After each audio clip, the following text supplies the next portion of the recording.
Noite para quem não falei ainda, boa noite. Só para quem eu não falei, Rafael. Tô brincando. Graças a Deus por este louvor. Vou pedir aos irmãos que abram em a palavra de Deus.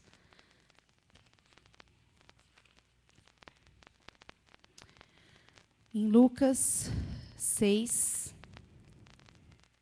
nós vamos ler do versículo 12 ao 16, para começar.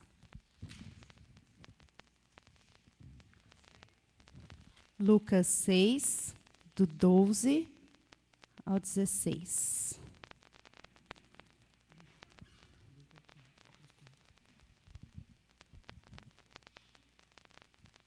Amém? Naqueles dias, retirou-se para o monte a fim de orar e passou a noite orando a Deus.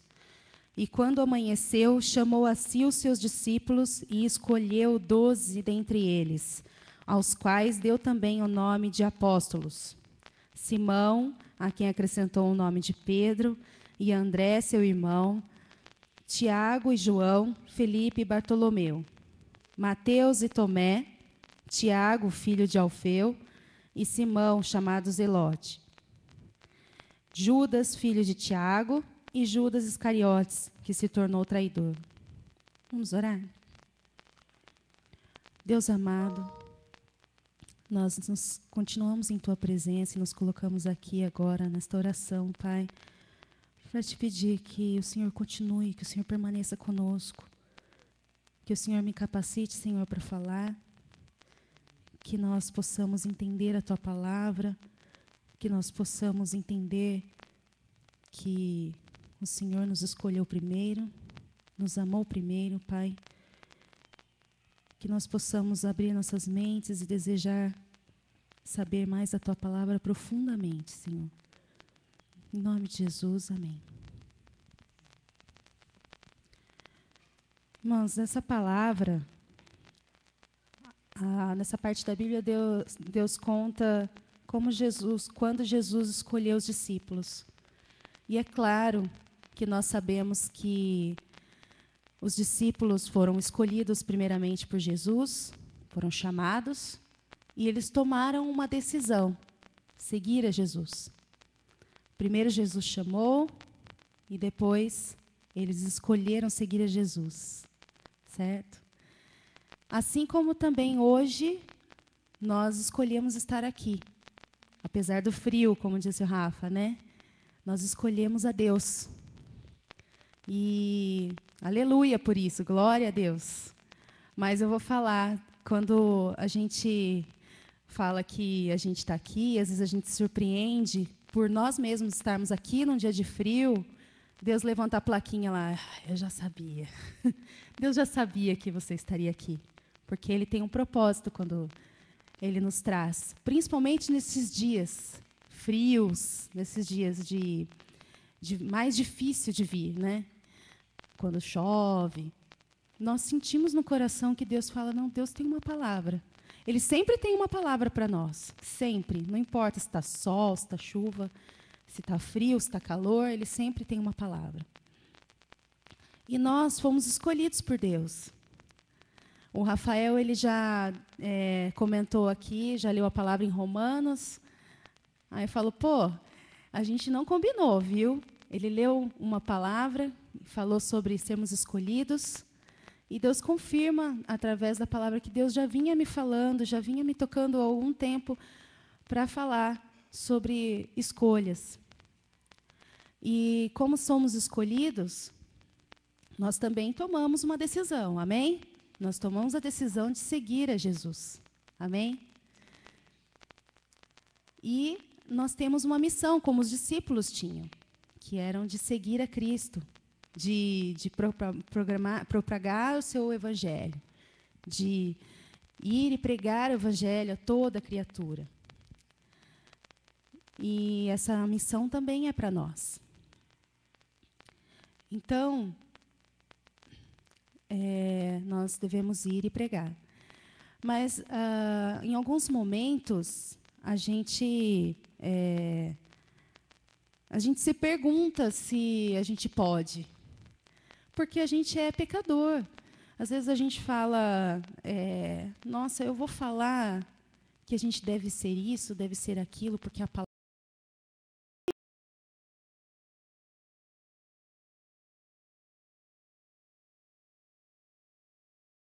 e fica aquela duvidazinha incomodando a gente, às vezes até impede a gente de falar da palavra de Deus, porque parece que vai ter um dedo apontando para a gente, dizendo, quem é você para falar? Mas, graças a Deus pela sua misericórdia, e nós devemos nos humilhar diante de Deus e dizer, Senhor, eu sei que eu, antes dele, eu sou pecador. E Deus falou comigo dessa forma. A gente vem aqui falar aqui na frente, e às vezes fica se colocando, questionando se devemos, se realmente podemos. Mas Deus confortou meu coração e diz, vai, porque nós somos pecadores, vocês são pecadores, mas eu capacito e eu escolho quem vai falar, e eu escolho porque eu creio que o Espírito Santo está me guiando. Amém? E aí, a gente é pecador, não significa que a gente tem que ficar caído, né? A gente tem um Deus que nos perdoa, a gente tem um Deus que nos levanta, que nos transforma. A cada dia, Ele nos dá a oportunidade de renovar a nossa aliança com Ele. Vamos abrir em Josué 24:15, que nos confirma isso na palavra também. Existem várias confirmações sobre isso, mas em Josué 24:15.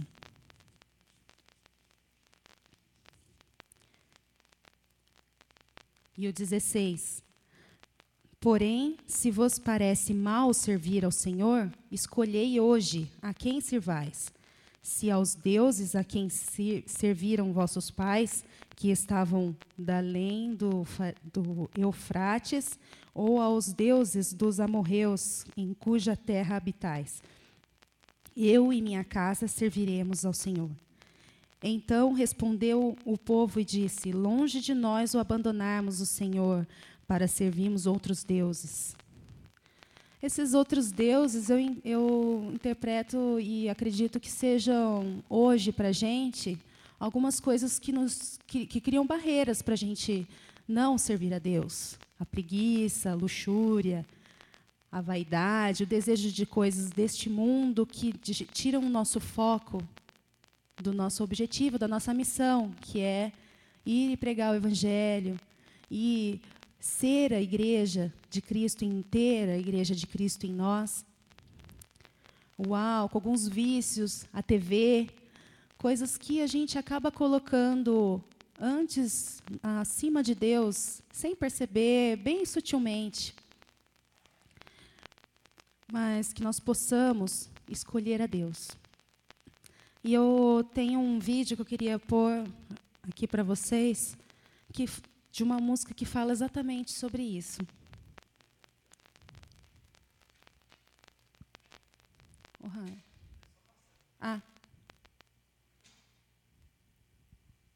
Senhor, eu nasci para te chamar de Deus, eu nasci para te chamar de Pai e andar do seu lado.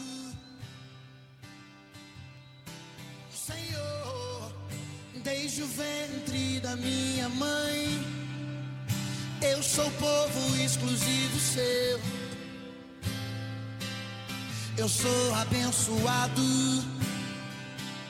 se vivo obediente, mas todo dia o pecado vem, me chama. Todo dia as propostas vêm,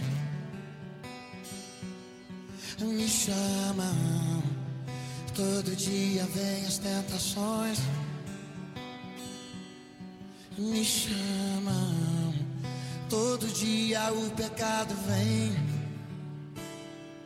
mas eu escolho Deus, Eu escolho ser amigo de Deus. Eu escolho Cristo todo dia. Já morri pra minha vida e agora eu vivo a vida de Deus. Mas eu escolho Deus. Eu escolho ser amigo de Deus. Eu escolho Cristo todo dia. Já morri pra minha vida e agora eu vivo a vida de Deus.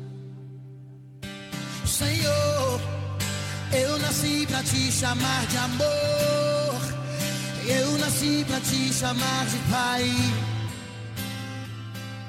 e andar do seu lado.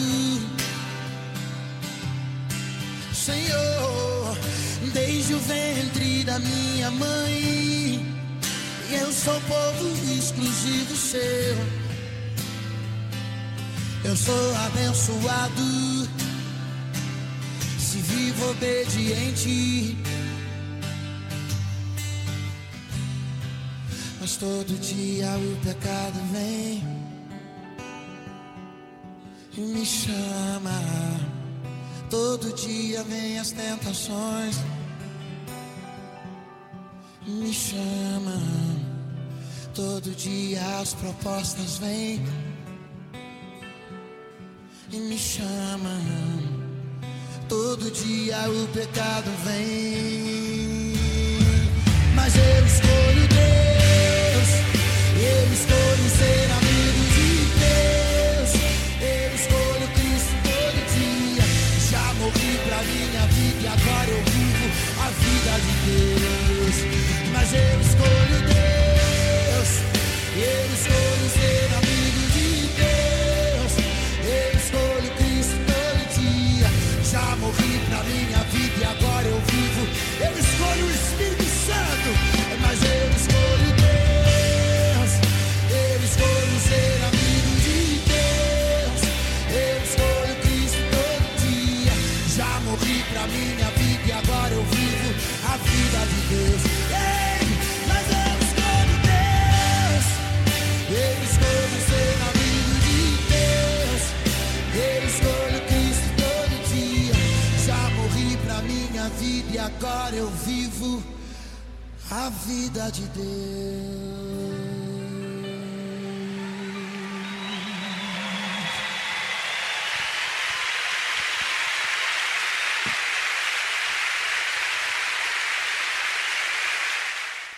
Amém. Que nós possamos escolher a Cristo todos os dias.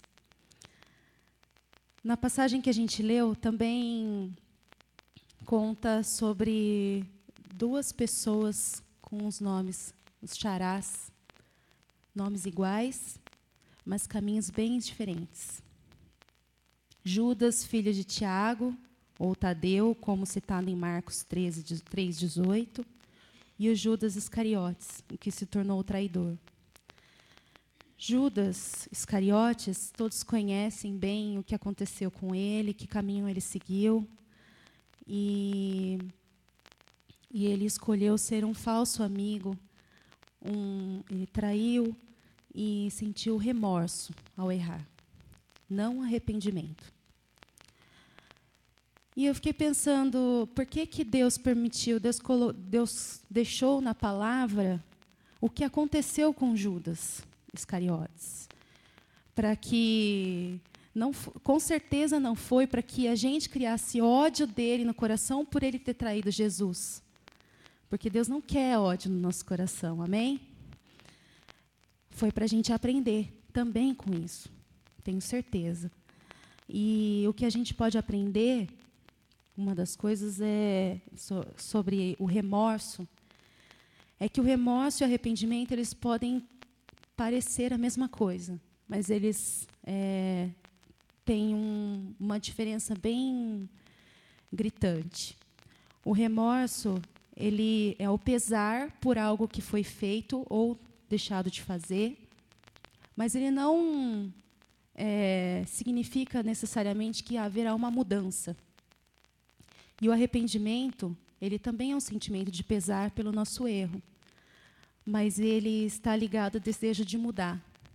Ele está ligado a realmente não cometer novamente aquele erro. E existe uma palavra que, estudando a palavra aqui para poder trazer para vocês, eu conheci, que chama metanoia, que é a palavra grega que, traduzida na Bíblia, significa arrependimento e também tem um sentido de mudança de mentalidade. Então, que nós possamos, em primeiro lugar, ter consciência do que é arrependimento e do que é remorso. Que o remorso ele só traz o peso da culpa, mas não há uma mudança. E o arrependimento ele traz o desejo de mudar, de não repetir mais aquele erro, né? Assim também acontece quando a gente pensa na palavra desculpa e perdão.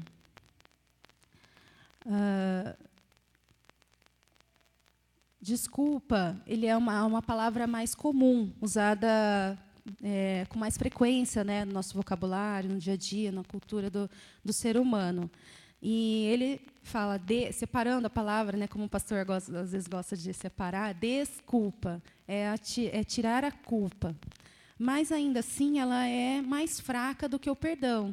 O perdão também é a retirada da culpa, né, do erro, vamos dizer assim. Mas ela não tem tanto peso. E aí, ela também pode servir como justificativa de alguma coisa. Às vezes a gente vai trabalhar e aí a gente perde hora, aí a gente pergunta, ai, nossa, e agora? Se a gente tem uma desculpa, a gente fica meio que amparado por ela, né? E aí a gente pode falar para o chefe, olha, eu estava trânsito, eu cheguei atrasado porque eu não consegui chegar. Então, ou eu perdi hora, tomara que esteja trânsito, porque aí eu uso a desculpa do trânsito para chegar. Eu não posso nem fazer isso, né? Que eu moro na rua de baixo. Né? Eu vou falar o quê, né? Que a rua parecia a rua e não dava para atravessar, né? Vou a pé. Então eu falo, Senhor, tem jeito, né? Vou chegar para o meu chefe e falar, eu perdi hora. Mas a desculpa, ela é mais comum assim a gente usar no dia a dia, só que ela é um pouco mais fraca. E ela geralmente assim, às vezes ela pode estar ligada, inclusive, com o remorso, né? A gente pode pedir desculpa, desculpa por isso tudo, mas não necessariamente eu vou mudar. Eu pedir desculpa por aquilo só que aconteceu, né? E eu tenho um remorso pelo que aconteceu, um peso pelo que deixei de fazer ou fiz. E geralmente ela pode estar ligada com remorso. Mas o perdão, ele é diferente. O perdão, ele tira a culpa, mas ele é mais forte. E aí, quando a gente pensa no pecado, como pecadores, né, a gente pensa numa dívida. A gente tem que se arrepender de verdade, não cometer e pedir perdão. E o perdão a desculpa para o pecado não é suficiente. A gente pode pedir desculpa para o nosso irmão, tudo é mais fraquinha. Agora o perdão ele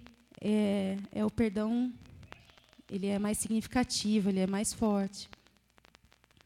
E, por exemplo, quando a gente tem alguém que está devendo dinheiro para a gente pessoa fala, olha, me desculpa, mas eu não vou conseguir pagar.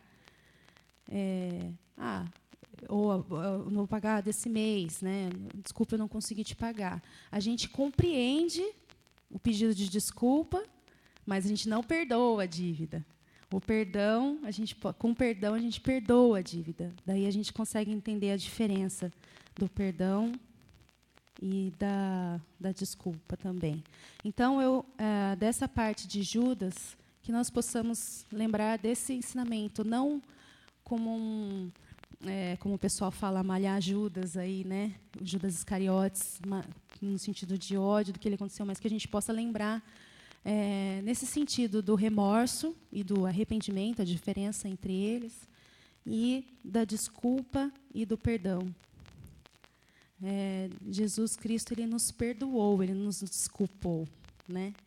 Ele nos perdoou, tirou todos os nossos pecados de forma forte, de forma para valer mesmo, com a sua morte, amém? E Judas, filho de Tiago, ele foi mencionado em João 14, 22. Se a gente olhar lá em João 14, 22...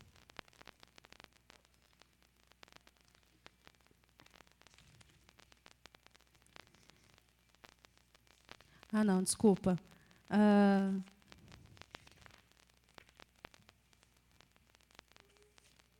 Tá aqui.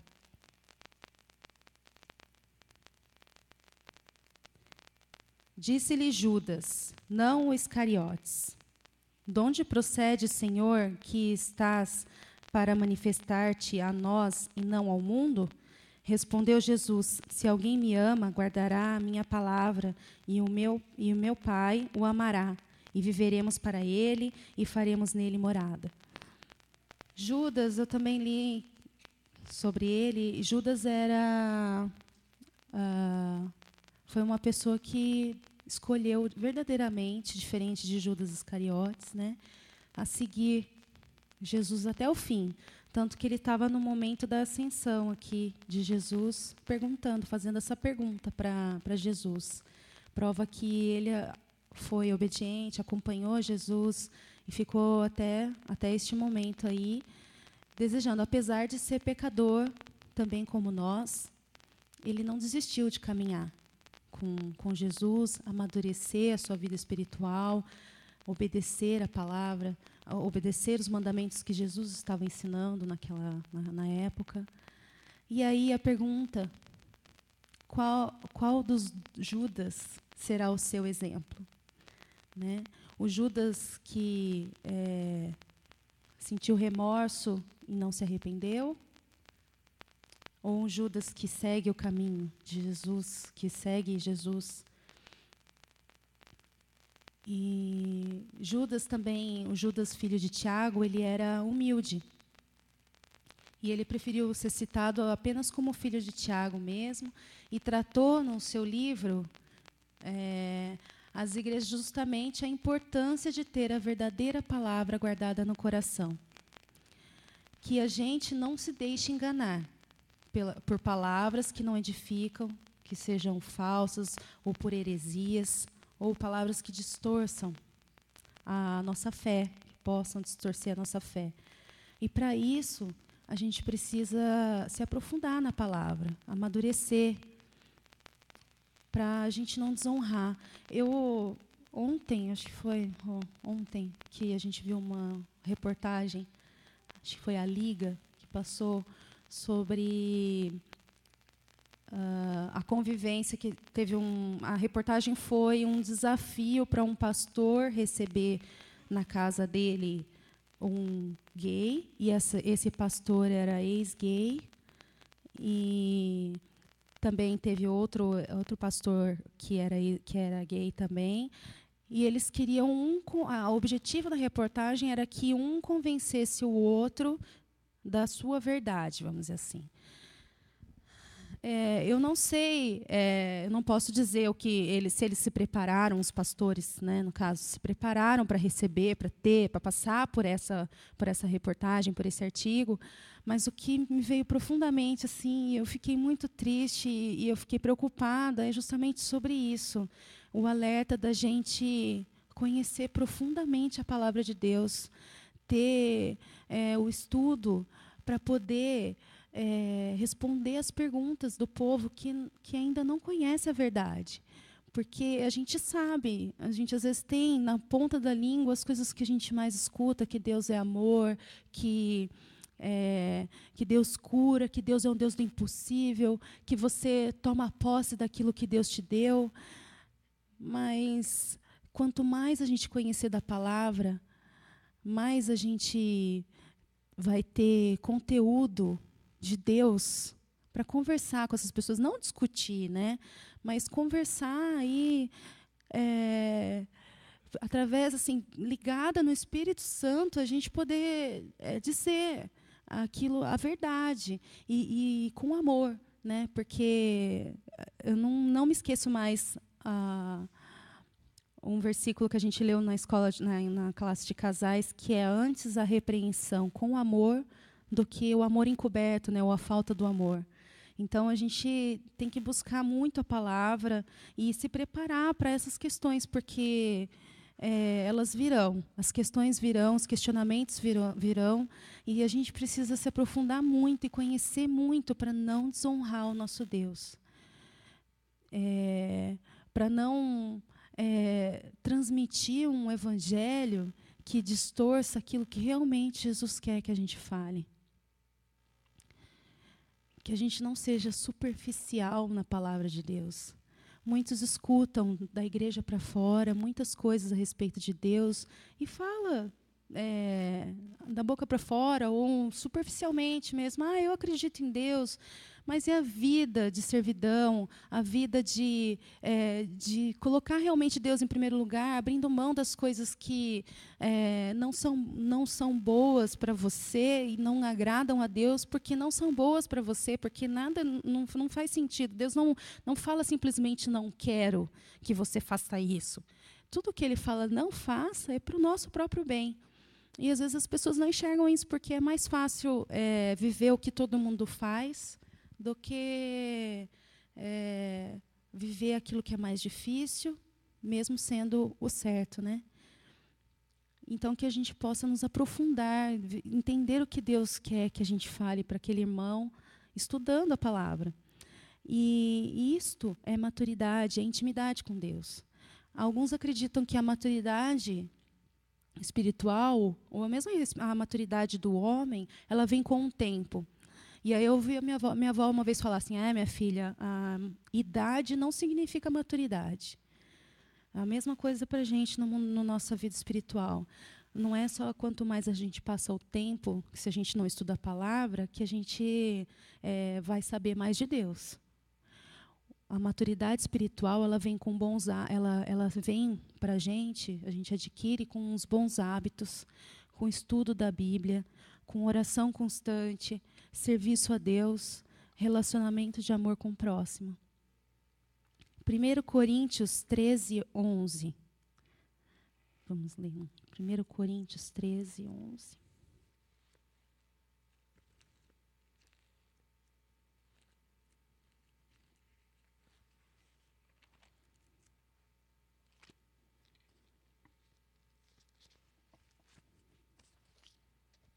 Espera aí que misericórdia é para mim agora. 1 Coríntios 13, 11.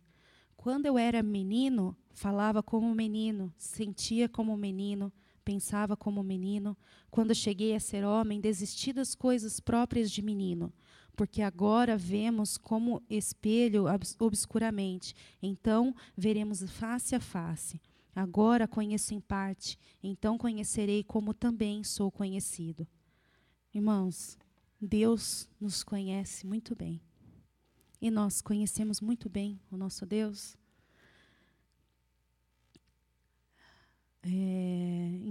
Também em Deuteronômio 6.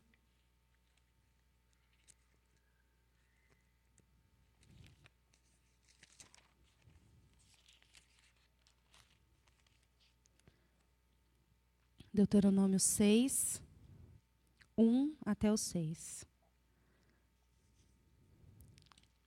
Amém? Estes, pois, são os mandamentos, os estatutos e os juízos que mandou o Senhor teu Deus se te ensinassem, para que os cumprisses na terra a que passas para possuir, para que temas ao Senhor teu Deus e guardes todos os seus estatutos e mandamentos que eu te ordeno, tu e teu filho e o filho do teu filho, todos os dias da tua vida, e que teus dias sejam prolongados. Ouve, pois, ó Israel, e atenta em os cumprires, para que bem te suceda, e muito te multipliques na terra que mana leite e mel, como te disse o Senhor, teu Deus, Deus de teus pais. Ouve, Israel, o Senhor, nosso Deus, é o único Senhor. Amarás, pois... Amarás, pois, o Senhor teu Deus de todo o teu coração, de toda a tua alma e de toda a tua força. Essas palavras que hoje te ordeno estarão no teu coração. Assim, irmãos, que a gente, nós todos, que somos escolhidos por Deus, que possamos escolher a Ele sempre. E ainda que pecadores, que sejamos arrependidos e não que sintamos só remorso. Que tenhamos como exemplo Judas, filho de Tiago, aquele que andou com Jesus, ouviu, obedeceu seus mandamentos e aprendeu com Jesus.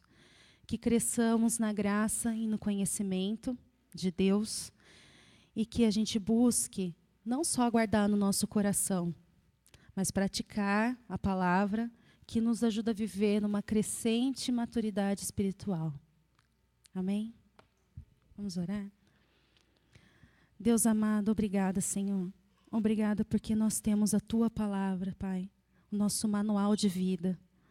Obrigada, Senhor, porque o Senhor nos escolheu primeiro e nos permitiu, Senhor, estar na Tua presença, conhecer mais de Ti, Senhor, nos apegar a Ti nos momentos de dificuldade, nos momentos em que nós mesmos nos questionamos, Senhor, se somos merecedores, se somos capazes, Senhor, de falar de Ti, sendo tão pecadores, Pai. Mas nós conhecemos o Teu amor, sabemos da Tua grandeza, da Tua misericórdia, Pai. E nós nos entregamos a Ti. Nós queremos conhecer profundamente a Tua palavra, Pai. Ajuda-nos. Tira-nos do sono, Pai, quando pegarmos na Bíblia para ler. Tira-nos, Senhor, a preguiça, as coisas que podem nos afastar da Tua palavra, Senhor, e nos prepara, em nome de Jesus, para responder os questionamentos daqueles que ainda não conhecem a Ti. Que nós possamos responder somente com a verdade, fundamentados na Tua palavra, Pai. Que nós possamos nos arrepender dos nossos pecados e não sentir remorso apenas, Pai. Que nós possamos ter em mente, Senhor, o desejo de mudar, depois de assumir, Senhor, confessar os nossos pecados e assim receber o Teu perdão, Senhor, que nunca se acaba, pelo Teu amor, Senhor, que é grandioso. Em nome de Jesus, Senhor, fica conosco ainda essa noite, nos leva para casa em segurança, Pai, e fala, Senhor, conosco quando